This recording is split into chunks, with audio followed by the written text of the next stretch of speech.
Good day, learners! I am Jamaico Tawarada, your mathematics teacher. Today, we will discuss week 3, last 2 of Mathematics 9. Before we start our video lesson, let me remind you of rules and regulation of our virtual classroom. First, be ready with your ball pen and learning activity sheets for Math 9 week 3. Second, listen carefully and take note the important part of the video. Third, if you can clearly understand the lesson, you can play the video again or try to ask with your mathematics teacher. For our objective for this video lesson, at the end of the session, the students are expected to apply the laws involving positive integral exponents to 0 and negative. To start our lesson, let's recall the law of exponents. We're going to play 4 equations, 1 law. On the screen are 4 different equations. You are going to identify if what law is applied on 4 equations. You are going to arrange the scrambled letters given on the screen. You have 5 seconds to answer every equation. Okay, number 1. Right, the answer is product rule. Number 2. Good, the answer is quotient rule. Next, number 3. Very good, the answer is power of a power. Number 4. Nice, the answer is power of a quotient. Number 5. Less, the answer is 0 exponent. Lastly, number 6. Alright, the correct answer is negative exponents. Did you enjoy our activity? I hope you learned a lot about different laws of exponents. Now, we are going to apply the 0, negative, and positive exponents on each expression. For letter A, simplify 2 raised to 0 plus 3 raised to negative 2 over 3 raised to negative 1. How are we going to simplify this expression? First, we are going to change all the powers to positive. Okay. Then it will become 1 plus 1 over 9 over 1 over 3.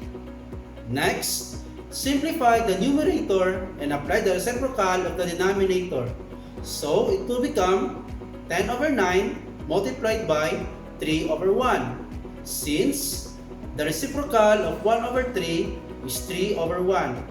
By applying the rule of multiplication of fraction, 10 times 3 is equal to 30 over 9. Then simplify, it will become 10 over 3. Okay. For expression B, simplify negative 4x cubed y to the negative 2 with the power to negative 3. So to simplify that, multiply the negative 3 to each of the variable and constant. So it will become negative 4 raised to negative 3, x cubed raised to negative 3, and y to negative 2 raised to negative 3. By applying the multiplication of exponent, it will become negative 4 to the negative 3, x to the negative 9, and y to positive 6. Okay. By applying the definition of negative exponents, we remove the negative exponent by applying its reciprocal. So it will become y raised to 6 over negative 4 raised to 3 x raised to 9, or negative y raised to 6 over 64 x raised to 9. Now that we already done with examples, let's try to answer these following questions. Number 1, how did you find the activity? Number 2, how do you simplify expressions involving 0 exponents? Number 3, how do you simplify expressions involving negative exponents? Answer question number 1, how do you simplify expressions involving 0 exponents?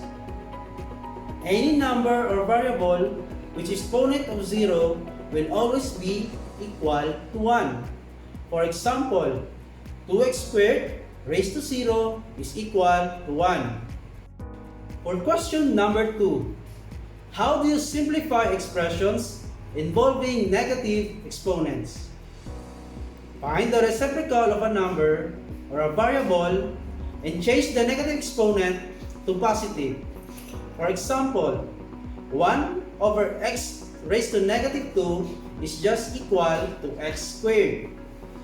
The second example, x raised to negative 2 over y raised to negative 3 is just equal to y cubed over x squared. To wrap up this lesson, remember that for any base a is not equal to 0, a raised to 0 is equal to 1. That is the property of zero exponent. A raised to negative n is just equal to 1 over a raised to n. In the other side, 1 over a raised to negative n is equal to a raised to n. And that is our property of negative exponent. Now that you fully understand our lesson, let's try to apply the importance of an exponent. On November 26, 2021, the World Health Organization named the Omicron mutation of the COVID-19. Experts found this new variant can infect 8 people from 1 positive from virus every day. That will lead to more than 1 million positive cases in just a week.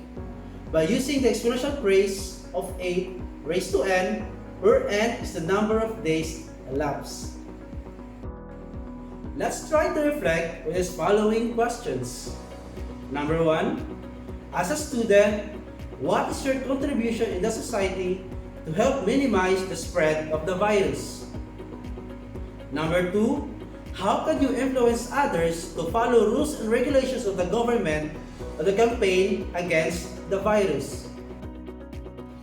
For evaluation, get a clean sheet of paper and answer the following expressions and follow the instruction. Write true if the answer is correct and false if it is not. Use a clean sheet of paper to answer.